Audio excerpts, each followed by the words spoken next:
হাও চুই গোস্ত। চলেন যাই চুই গোস্ত খাইতে। আজকে আমরা যাচ্ছি রামপুরা বনশ্রীর বি ব্লকের ৩য় তলায় চুই গোস্ত সিরাজ চুই গোস্ত। এটা হচ্ছে আমার প্রিয়।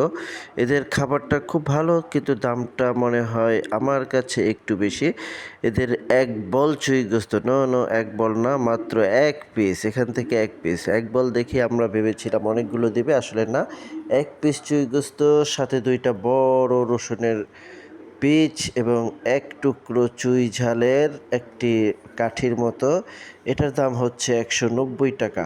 আসলে একটু দাম কমই মনে হচ্ছে, অথবা আমার কাছেই মনে হয় হয়তোবা বেশি। এই যে আবুল ভাই খাচ্ছে, আমার সাথে আছে আবুল ভাই।